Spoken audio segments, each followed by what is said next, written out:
Bismillahirrahmanirrahim. Assalamualaikum warahmatullahi wabarakatuh. Saya dari kelas 11 C ini mempresentasikan hasil penelitian sistem informasi.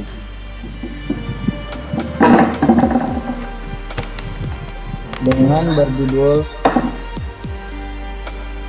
Analisa Pembuatan aplikasi tes untuk penagihan kepada nasabah pada Bank BTPN. Nah, di sini terdiri anggota kelompok SI. Yang pertama, Ferdiansa dengan NIM 11230064. Yang kedua, ada Maulana Putra dengan NIM 11230073. Yang ketiga, Mas Bagus Irawan dengan NIM 11230297. Ini ada pendahuluan.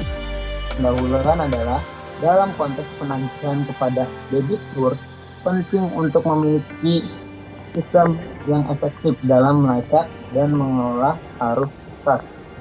Saat ini, tantangan utama yang dihadapi adalah resiko penipuan yang dapat merugikan perusahaan. Oleh karena itu, perlu dikembangkan aplikasi cash tracking yang dapat meningkatkan transparansi dan mengurangi resiko proses penagihan. Dengan adanya aplikasi cash tracking yang tepat, bank dapat meningkatkan efisien operasional dalam penagihan kepada nasabah. Ini akan membantu bank untuk menghemat waktu dan sumber daya yang diperlukan dalam proses tersebut.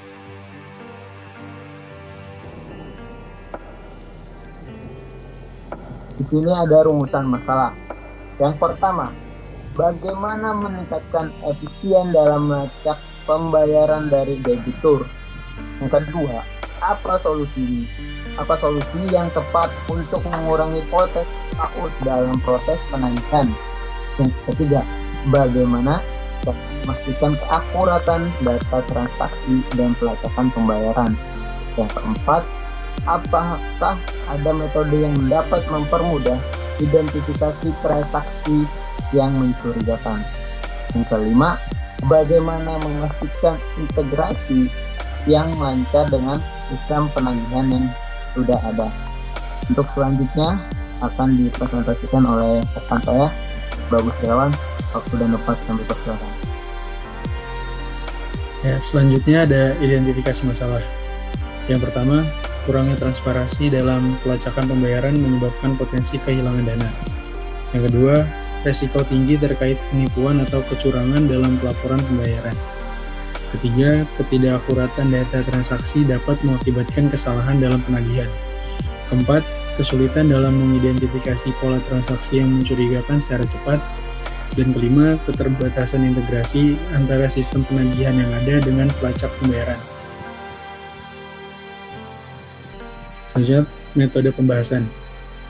Pada metode pembahasan ada waktu dan tempat pelaksanaan. Program ini dilaksanakan di Bank BTPN yang ditujukan untuk para kolektor yang tergabung dalam divisi Retail Banking Risk. Waktu pelaksanaan dari program ini dari bulan September 2023 sampai dengan Januari 2024. Tahapan pelaksanaannya yaitu ada yang pertama studi literatur, pembuatan BRD, pembuatan desain aplikasi, pembuatan aplikasi, uji coba, dan evaluasi. Selanjutnya di pembuatan desain akan dibahas oleh Adam. Terima kasih Mas Bagus. Pada pembuatan desain ini, kami menerapkan desain yang dibuat dari Office 365 atau menggunakan platform dari Microsoft Office 365, di mana pada gambar ini diperlihatkan bahwa klien ini maksudnya dalam arti kolektor dan juga admin. Dari kolektor dan juga admin bisa menggunakan dua device, yaitu bisa menggunakan device handphone dan juga device laptop.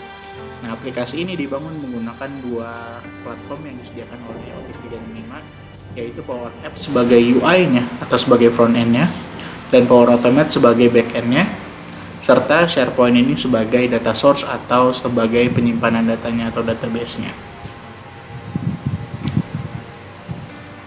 Ya, ini adalah gambaran dari desain Microsoft Office 365 di mana pada Power Automate dan juga Power Apps ini bisa mendapatkan source data tidak hanya selain dari SharePoint, bisa juga menggunakan SQL, database on-premise, ataupun data source lainnya yang tersedia saat ini.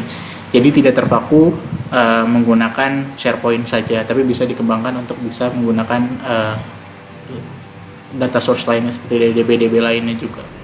Gitu.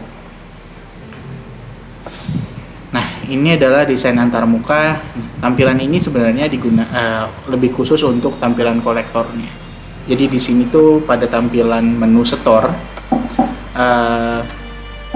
kolektor itu bisa ditampilkan ada cabang store. Cabang store ini menggambarkan cabang yang akan disetorkan oleh kolektor. Jadi semisal kolektor datang ke rumah nasabah, dapat melakukan penagihan. Nah, uang tersebut kan masih ada di kolektor. Uang ini akan disetorkan ke cabang yang mana?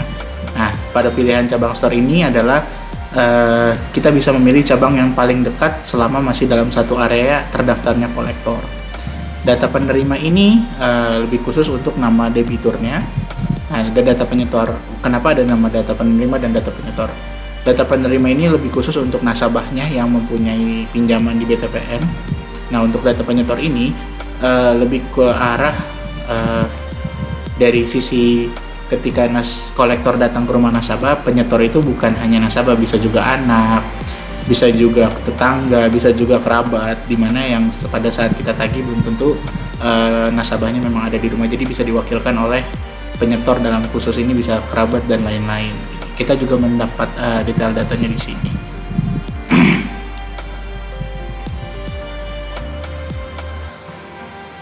Selanjutnya adalah evaluasi.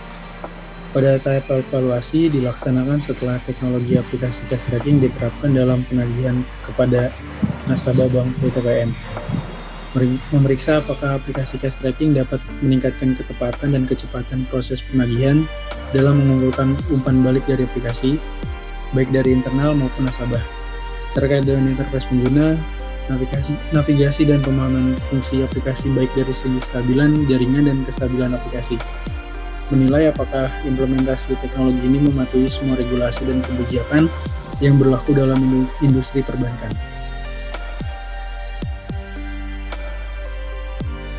Nah, di sini ada yang namanya metode penelitian. Yang pertama, anggaran biaya. Anggaran biaya itu jenis keluar dan biaya. Yang pertama, peralatan penunjang itu sebesar 3 juta rupiah. Yang kedua, bahan habis pakai sebesar 1.637 rupiah. Yang ketiga, perjalanan atau transportasi sebesar 2 juta rupiah. Yang keempat, lain-lain sebesar 1.300.000. Dan untuk pengeluaran jumlahnya yaitu 7.937 rupiah. Nah, di sini ada jadwal penelitian. Jadwal penelitian itu perencanaan itu ada 1 minggu. Yang kedua, desainnya itu dalam 4 minggu. Yang ketiga, implementasi ada 2 minggu. Yang keempat, testing ada 1 minggu. Jadi totalnya yaitu sekitar 2 bulan.